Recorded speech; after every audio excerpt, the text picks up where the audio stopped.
the fortune.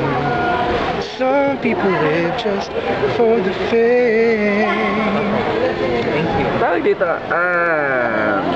ano bang klaseng music yung gusto mong iparating sa mga tagahanga mo? Kasi di ba may mga new wave, may mga pop, may mga, ikaw ano yung Gusto ko forte yung mo? yung tumatagos sa kaluluwa. Soulful music, gano'n. Wow. Talagang, yung tawag dito, pag nagano ka, pag kumanta ka, hindi pa maiiyak sila. Gano'n. Do you compose song? No? Talagang ano lang, So, yung mga... i-revive mo. Revival, gano'n. Covers, Ano yung favorite song mo na gusto mo i-revive? Go the Distance. Ganda eh. Bakit yun? Napaka-inspirational po ng kanta. Napakaganda nung ibig sabihin. Parang maabot pa yung mga pangarap. Tsaka yung melody niya maganda. Tsaka in-imagine ko nga po, gusto kong kantahin yung Go the Distance na yun sa Araneta. Tapos naka-quote ako, tapos may spotlight lang. Ganun yung peg ko dun sa kanta. Pag nagawa ko yun, feeling ko fulfilled na ako sa larangan ng singing. Wow. Pero if you have a choice, music or acting? Both. Hindi, I mean mamimili ka lang talaga ng isa. Both. 50-50 talaga. Kasi kaya ko naman po eh. Kung kaya ko, hanggang sa makakayanan ko, yun po. Tapos marami ka nagiging tagahanga. You're just 17, right? You're just 17. Marami ka nagiging tagahanga because of your height, because of your body, because of your face, yung acting mo and singing mo. Ano yung mga pwede mong ibigay na payo dun sa mga kabataan katulad mo on their maintaining yung body, yung ano? Siguro,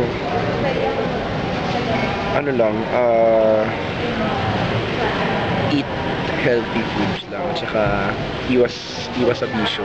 Kasi yun talaga yung nagpapangit ng mga sistema sa katawan eh. Ano usually, ikaw daw yung nagre-remind kay Barbie na, don't drink, soft drinks. Sige. Ikaw ba, ano yung mga bawal na kinakain mo para to maintain yung...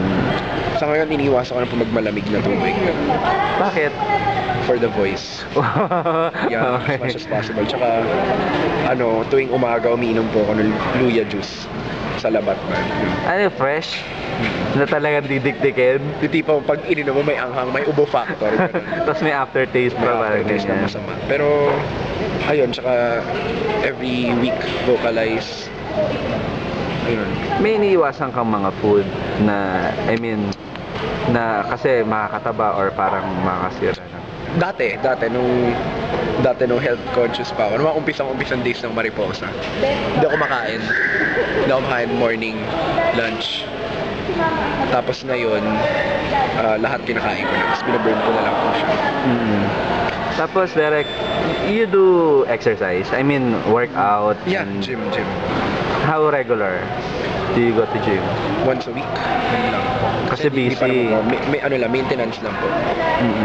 Pero are you planning to have sila Ding Dong nagsimula lang may matataba before, magkaroon ng abs, magkaroon ng good body for you to be able to show it soon? Ano ba, bachelors, bash, parang mga ganyan. Kasama ba yung sapat na tahakin mo soon? Depende po kung ano yung decision po sa akin ng management. Sila na po bahala sa akin. Alam ko naman hindi po nila ako ida-down. Or are you willing to do that? Oh yes, at the right age, right time. May tanong ka ba? Ikaw pa rin ba ang youth ambassador ng NYC? Okay. Emoy San? NYC. Grahams, biscuit. NYC? Yun po. Ano yung NYC? National Youth Commission. Talaga? Okay. Ikaw ang ambassador Kaya- up to now.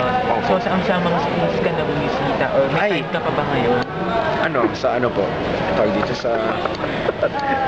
Madalas po kaming lumuwas dito sa Manila. Airplane ride sa Cagayan de Oro, Cebu, Davao, Iloilo, mga ganun po. So, ano yung pinaka natututunan mo sa pagiging isang youth ambassador? Pinaka natututunan ko lang siguro yung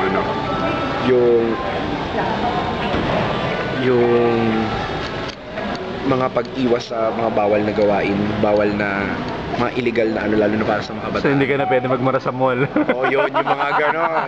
Tsaka, na-discover ko rin na yung mga napupunta ko pa mga school, halos lahat sila talented. Kumbaga sayang. Kaya, siguro ang maganda sana maggawa tayo ng parang mga showcase of talents, mga ganun-ganon. Tapos pero hindi po yun yung project ko. Yung project ko po kasi iwas drugs and something. Yun. Pero gusto ko po sana yung susunod na project ko, sakali. Yun nga, yung papakita niyo po yung talents, yung showcase of talents and stuff. Kasi sayang kung di na ilalabas. Kumbaga parang yung mga ibang artista po natin, di ba, na-discover lang po kasi, ay, marunong to umarte. Ngayon, sino na sila ngayon? Naniniwala po ako na sa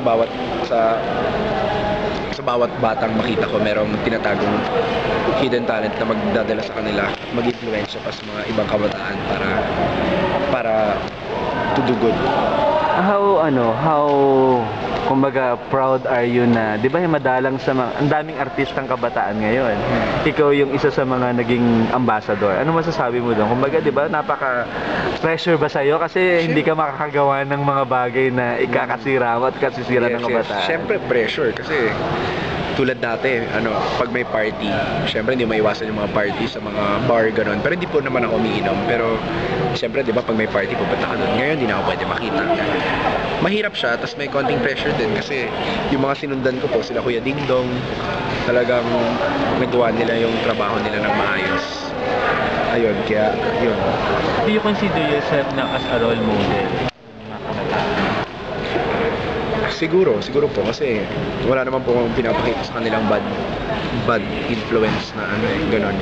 Tsaka nagagamit ko naman po yung talent ko po. Nagamit ko yung talent ko sa pag-influence sa kanila. Tsaka kasi po pag may mga caravan kami, speech po ako. Ayun. Ay, sasalita ka rin sa kanila. Ano usually yung mga in-advise mo? Usually pledge yun, tsaka bad effects of using illegal drugs. Ayun. Parang dinidiscuss ko po sa kanila.